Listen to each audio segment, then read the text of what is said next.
I think value investors are going to have a harder time now that there's so many of them competing for a diminished bunch of opportunities. So my advice to value investors is to get used to making less. And Charlie has been telling me the same thing the whole time we've known each other. I mean, we get along wonderfully because... Well, we are making less. Yeah, well, but that mostly, I think, is because it's larger. When we were younger. Now, we never thought we could manage $508 billion. No, or whatever. But I would argue that there's going to be plenty of opportunities. And part of the reason there are going to be plenty of opportunities, the tech doesn't make any difference or any of that. I mean, if you look at how the world's changed in the years since 1942 when I started, you'd say, well, how does a kid that doesn't know anything about airplanes, that doesn't know anything about engines and cars, and doesn't know anything about electricity and all that? But that really isn't that's not the world changing doesn't, or new things coming along don't take away the opportunities. What gives you opportunities is other people doing dumb things. And it's that.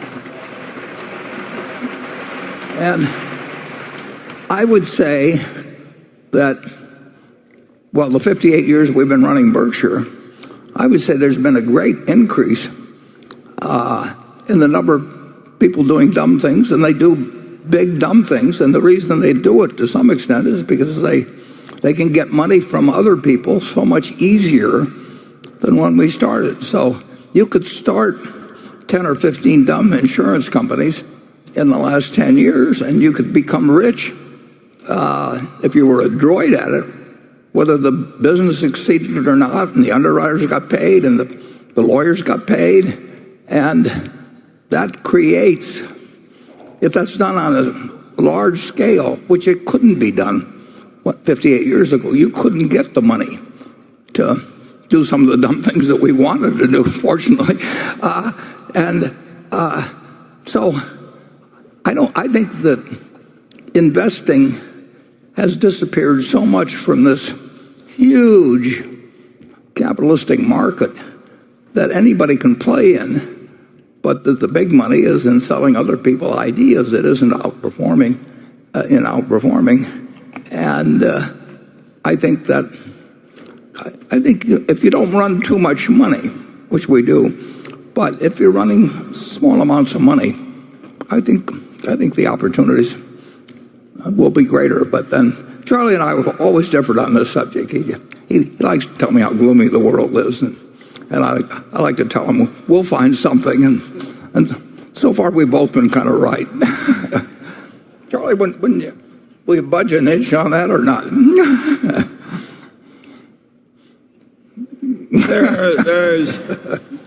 There is so much money now in the hands of so many smart people, all trying to outsmart one another and outpromote one another, getting more money out of other people.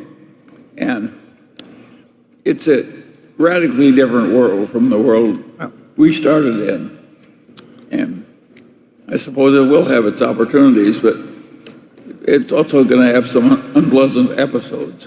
But they're trying to outsmart each other in arenas that you don't have to play. I mean, if you look at that government bond market, if you at the Treasury bill market, I mean, you've got this one bill that's out of line with the others. We bought over $3 billion of it the other day, but those are people.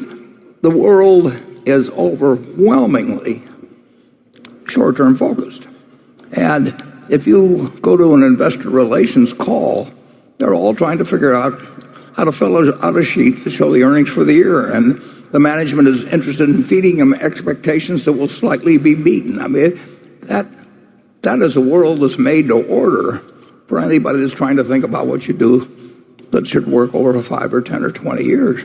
And I just think that I would love to be born today and go out with not too much money and hopefully turn it into a lot of money.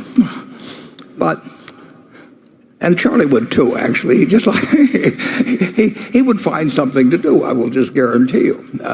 And it wouldn't be exactly the same as before, but he would have a big, big, big pile. I would not like the thrill of losing my big pile into a small pile. Well, I like my big pile just the way it is. Well, we agree on that, incidentally. Okay. Yes, we do. You're one of the most extreme lovers of the big pile.